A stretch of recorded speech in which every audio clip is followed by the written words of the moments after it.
Thank you. Thank you. And first of all, I was here a couple months ago and listened to you, listened to the program that I participated in. But during that period of time, I said that you were the key to being able to make change happen. And I'm proud to say that I think, in part, you listened to those pleadings, and you have done a great job. And you've done a great job here in Washington. You've done a great job on the Hill, because you've taken your story to the members of Congress. And as most members of Congress are concerned, they listen. And when there's a just cause, they act. And you've helped to make that happen. Now, you know, I would just like to take a couple minutes and talk about what has to happen. And there's a logic, and there's a whole logic to this foreign relations issues, and there's a logic to what happens in Congress. There's a logic to the funding that Congress controls and how things happen. First of all, the whole key, the things that we want to focus on, the things that we want to make happen, is to make sure that MEK is delisted. If that happens, it opens up, it takes away the whole issue of Ashraf, it takes away the issue of Camp Liberty, and gives people the opportunity to be repatriated to a country of their choice. And what causes that? What is the thing that blocks that today? The European Union has delisted, Great Britain's delisted, but the only other country that has not delisted is the United States of America. Now, we certainly are involved in the politics and the diplomacy of the Middle East. And certainly the situations in trying to find answers to nuclear problems in Iran, or nuclear challenges in Iran, our dealings with Iraq, certainly have to play into the Secretary of State's thinking. But when there's the liberty and life of human beings at stake, we have to make that exceptional focus on what is their well-being, what is the right thing to do, and to try to sacrifice a group of people's well-being, their life, their ability to have a decent life, humanitarian existence, should not be stopped by some political considerations in trying to massage a political or a diplomatic situation. And I'm afraid, and I don't know, because nobody really has laid out the real answers, but I'm afraid that's where we may be today. So what do we need to do? You need to continue to push, and we have a distinguished panel here. Your leadership has pushed the State Department. We have a federal decision by the federal court that says that the State Department has to make a decision. It doesn't say what that decision will be, but it has to make a decision by October 1st. That's a plus in our favor. There's not a real logical argument out there against delisting the MEK. And matter of fact, there's a very, very logical argument out there for delisting the MEK. So we need to constantly keep that in front of the American people, because the American people, especially in this time of election period of time, people are looking for issues to talk about. They want to understand that issues of justice, of humanitarian justice, and this will be focused. It will constantly be out there in the papers. So we need to keep this as a highlight, this issue going, especially in the next month before that October 1st deadline. Of course, if the State Department does not delist, then the courts will take action, and probably that action would be to delist. So you need to continually raise the humanitarian issues that exist at Camp Liberty. I watched that video today and constantly in amazement, the second time I've seen it, but it just amazes me every time that here we're expecting people to live in these conditions, and there's no reason for it. They should be changed. The very conditions that they live in are being artificially imposed on these people, on your people, on the Iranians who have lived in Iraq and then are seeking their own personal freedom. What has happened?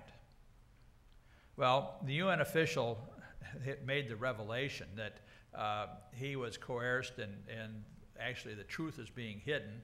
The truth was being hidden to the reports to the UN in New York and to other entities. Is pretty astounding. And that needs to be constantly raised before the American people. And I think what else you have to look at is that what you've done very, very aptly, you should continue to do. You need to continue to have the interface with members of Congress. And I'm amazed at how well that has been accepted by Congress. The letters that have come from the leaders on foreign affairs from the House and the Senate, both parties, on a bipartisan basis, have made a real impact. They have made people sit up and take a real hard look at this. And I think it puts the State Department in a very, very tenuous situation in the reticence that they've had and not delisting the MEK. So that needs to continue to be done. It needs to be done now, especially in the months of September when the Congress is here. They're busy people. They have a lot of things on their mind. Every one of the members of the House of Representatives has a campaign on his mind, plus trying to get the work of Congress done, the appropriation process. But, it's interesting. The appropriation process is a place where you can have a lot of influence. Certainly, being in Congress, being involved in appropriations over the period of time, if the State Department doesn't do its job, the Congress can withhold part of the funding for the State Department. Sometimes it gets people's attention. Some people might call that blackmail but it's political, and it happens, and it's very effective. Also, the only time that I remember that Kofi Annan came to see me and asked my opinion about something is when we withheld funds to the UN. And so if the UN does not take action, if they are reticent about doing the right things, especially with the living conditions for the folks, the humanitarian issues in Camp Liberty, there can be a question about withholding certain funds to the UN. It's happened. It can be done. It's been done effectively in the past, and that's a way that you can actually get leverage to have something happen.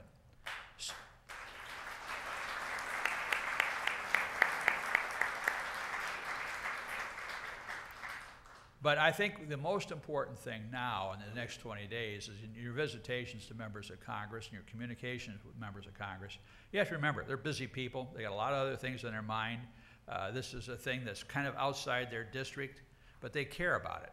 So if you deal with them in an honest, forthright,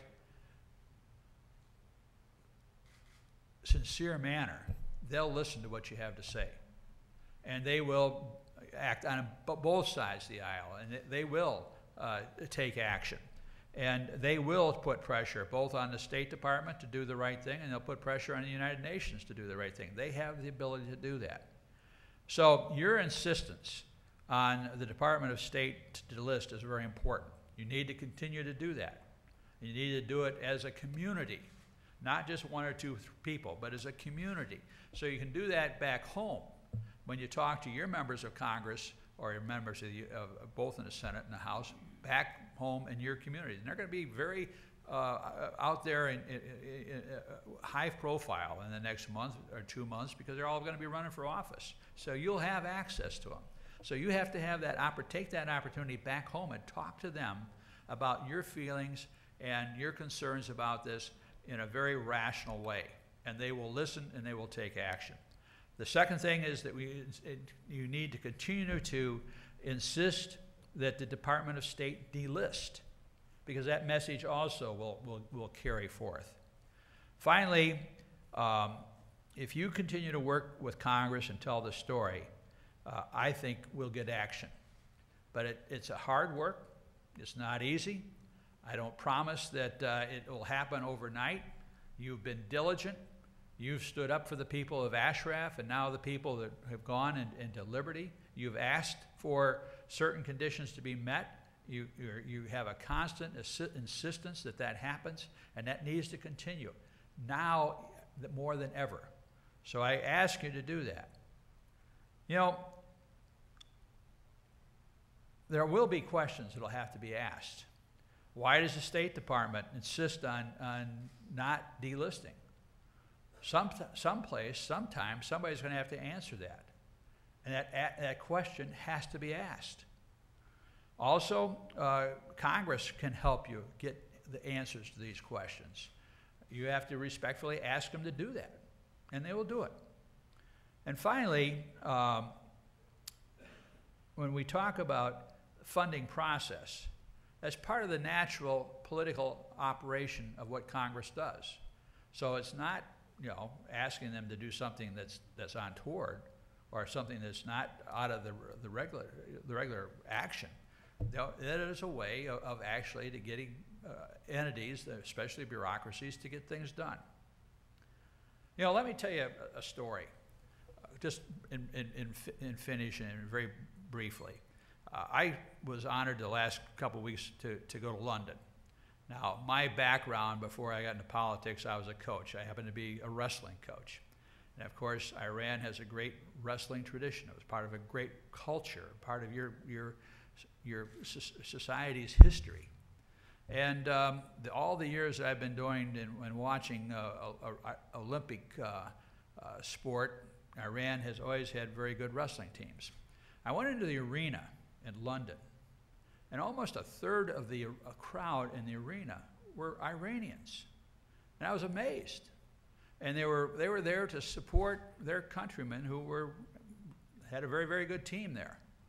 And so you know, I figured most of these people certainly didn't travel from Iran here. So I started talking to these people. They didn't live in Iran. They're much like you. Their home is outside of Iran, but yet they have the love of their country, the love of their countrymen, and the love of the history and the culture. And they wanted to be there and show respect and support for what their country, the society and the background and the culture stood for. You are doing a great, great tribute to Iran and what Iran had been in the past and what Iran can be in the future. Don't give up the fight. Thank you.